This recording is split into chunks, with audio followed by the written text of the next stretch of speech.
Today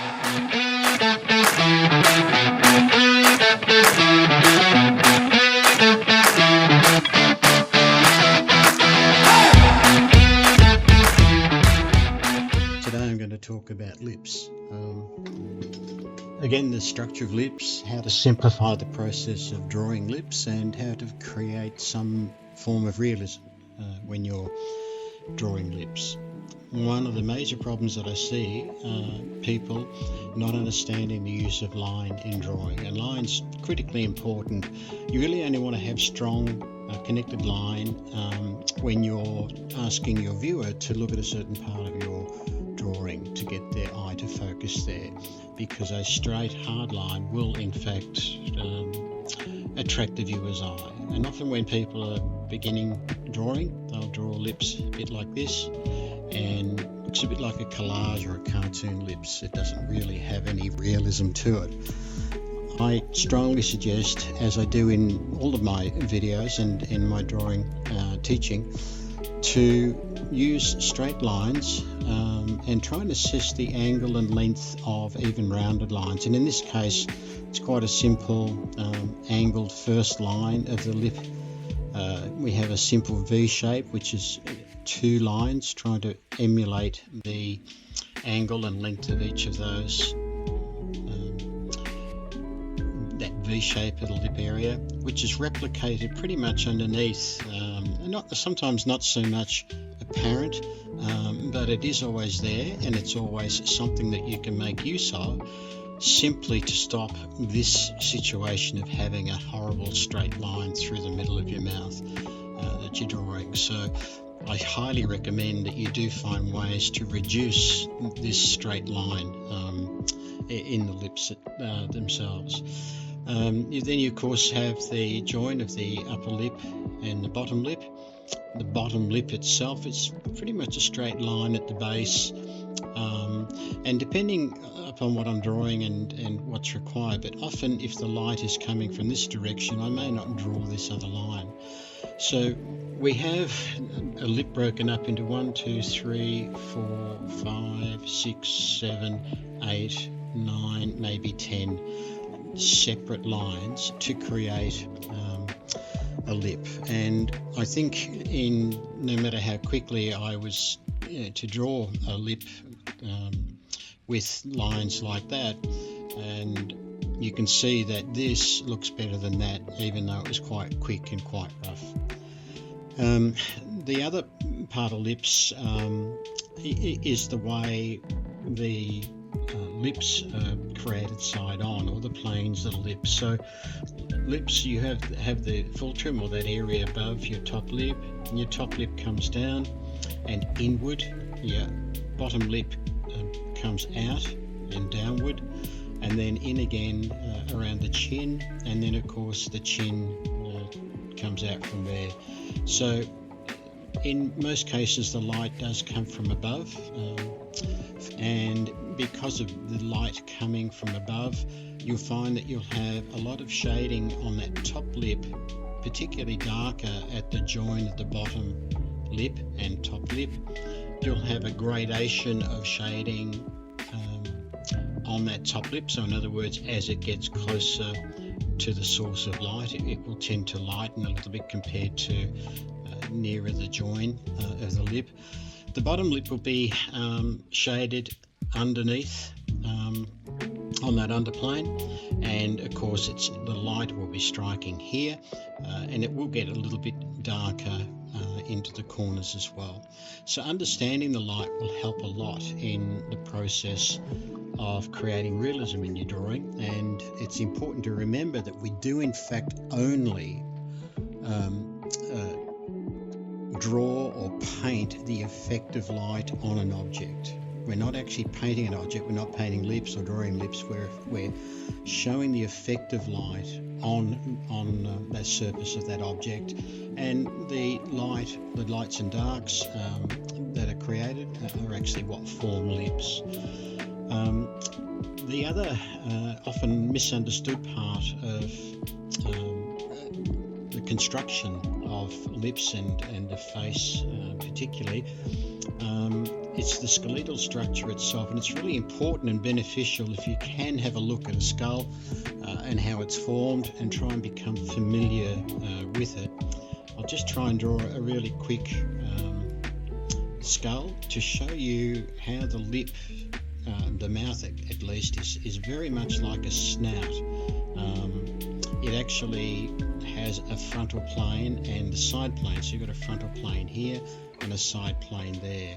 I won't try and draw the teeth everywhere, I'll be all day doing that. So top teeth there, bottom teeth here, and they do arc around. And if you think about your own mouth and how far back your rear teeth are compared to your front teeth, the chin comes down, of course, and comes up, and then we have the hinge component of the jaw.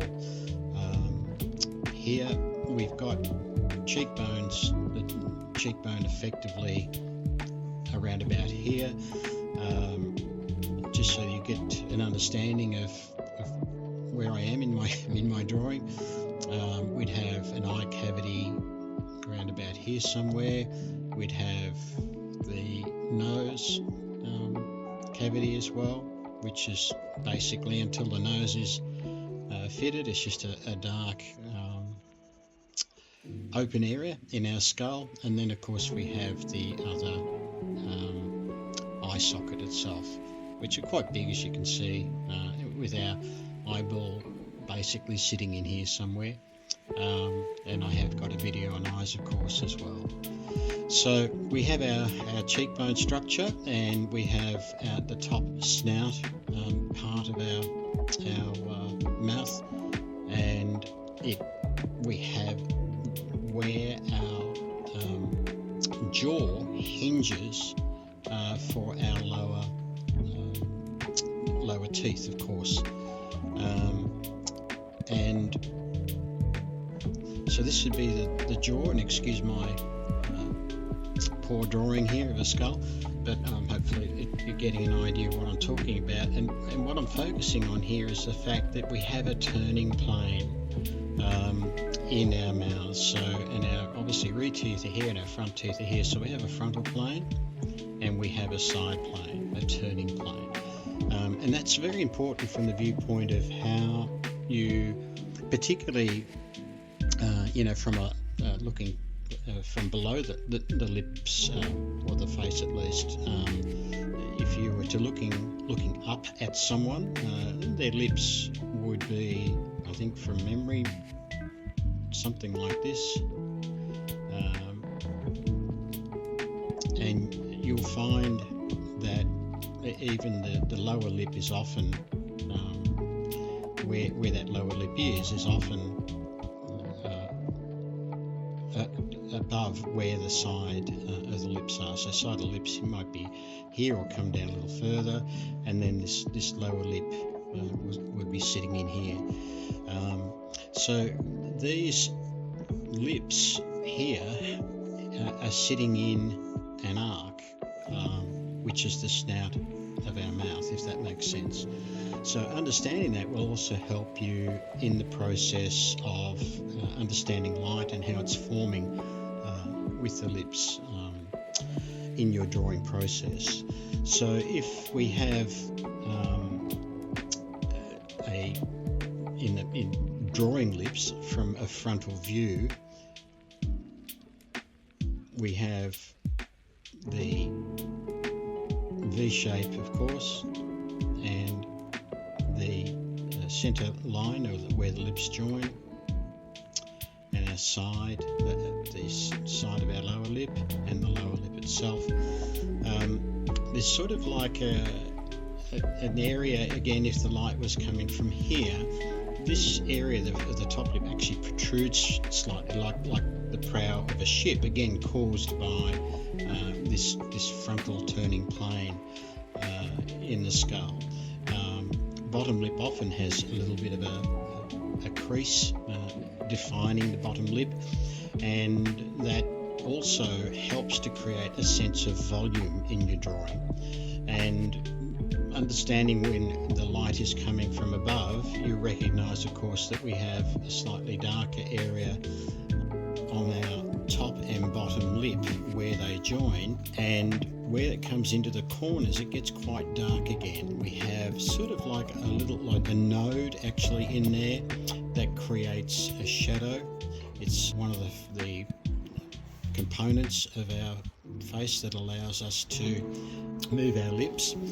And when you're thinking about the drawing of the lips, remembering that they turn, that they're actually in an area that is, I guess, like a tin can, where the snout of our mouth, which is this area here, turns around on a turning plane, and our lips, if you can think about those turning with that turning plane, it will help you understand how to actually shade your drawing. As I said, we have a frontal plane here and a side plane here, so when you're looking at light, you'll often find there's a turning point on that bottom lip, and that is where it starts to progress slightly darker into the corner.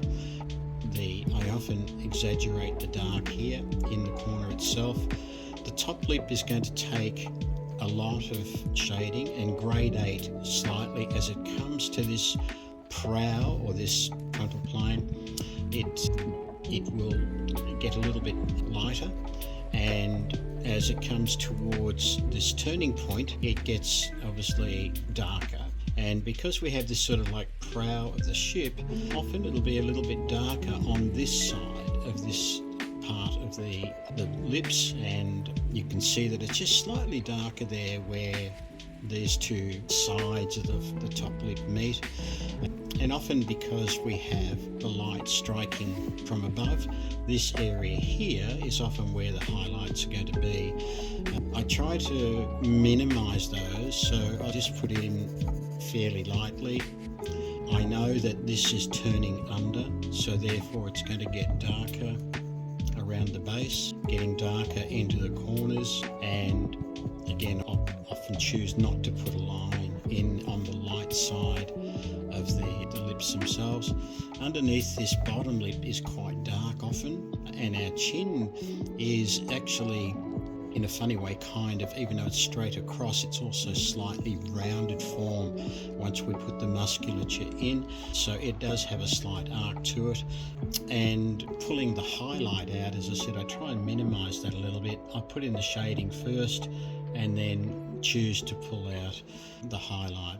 I don't know if you can probably see that in the video, but as I did with the nose video, I'll actually just soften the values together, and I can do it all a bit darker for you then. And then when I put the highlights in, hopefully that will show up a little bit better, and trying not to exaggerate that too much. So the shading is what brings this together as much as anything else, and that's the important aspect to remember, as I emphasize often in my classes, that you're drawing or painting the effect of light on an object. You're not painting an object, just understanding where it's a little darker, and that shape that might be there in that dark area, the shape of the shadow here, for instance, I'll exaggerate that, so there's a bit of a dark here, a bit of a triangle there of dark. It'll gradate up from here, and that'll again be a slightly different value to these, but still a simple shape. Also, looking at the profile of the lips, they do tend to have an area that overlaps. So again, using just simple straight lines to create the lip itself. If you're looking side onto the lip, you're still going to have the V of the lip replicated from above, and the sort of prow of the ship, as I said earlier. But then the bottom lip will sit in front of the top lip. It's important to get this overlap here to get an effective realism there. So if you can get that overlap, it will add certainly realism to your lips there as well. So it's a very quick video, this one, and hopefully it's been instructive. There's probably a little bit more in it than what it may first appear, so I hope you'll have a look at it a few times and start to get an understanding of it. And I'll see you in the next video.